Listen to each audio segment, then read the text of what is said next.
right?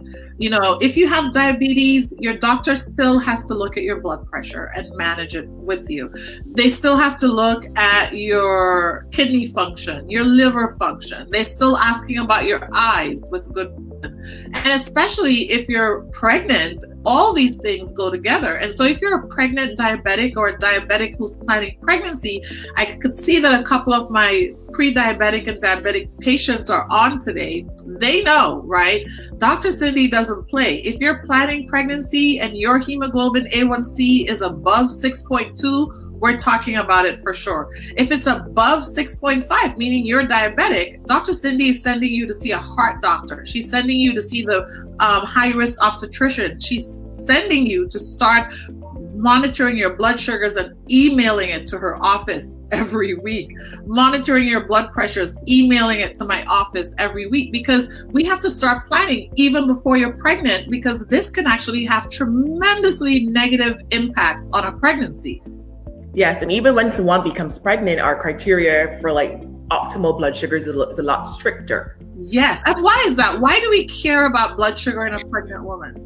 So, you know, having uncontrolled diabetes in pregnancy will, a lot of different things. It will increase your risk of having first trimester miscarriages. Yeah. Increases the risk of having preeclampsia, increases the risk of having fetal malformations. Later in the pregnancy, there's a risk of fetal macrosomia, meaning that you're going to have, you know, those big 9 to 11, 12 pound babies. Yeah. And then also the high levels of insulin can cross the placenta and lead to fetal hypoglycemia as well. So there's some different things that we have to watch in pregnancy. I have some patients with diabetes who don't plan to get pregnant, but they happen to get pregnant with an A1C of 10 or 11. I have seen that. Yeah. And sometimes they don't have good outcomes. But with my patients, they have to email me every Tuesday and Thursday, so twice a week, with their blood sugars. And we're a little bit more aggressive with getting their blood sugars to goal. I try to get them close between like 6 and 6.5 when they're between 6 to 6.5 when they're pregnant. And I find that women are a little bit more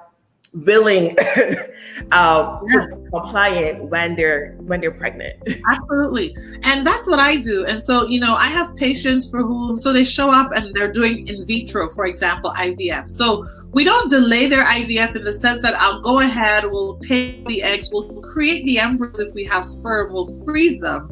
But they also understand right away that Dr. Cindy is expecting, once your embryos are safely frozen, that you're now going to go ahead and work really hard on getting your blood sugars under control. You're going to go ahead and work on getting your blood pressure under control. Because, you know, the goal here, guys, the reason why we're talking about this is healthy mom, healthy baby. And yes, like Dr. Kelly said, if your blood sugars are persistently high, meaning A1C above 7, especially if you've got A1C above 8, 9, or 10, you are up to 6 times more likely to miscarriage, up to 10 times more likely if your A1C is above 10 for miscarriage and stillbirth. And so if you're someone here reading, listening, watching, and you're like, you know, I have blood sugar problems, but I didn't realize it could have led to my miscarriage. It could have led to my stillborn baby.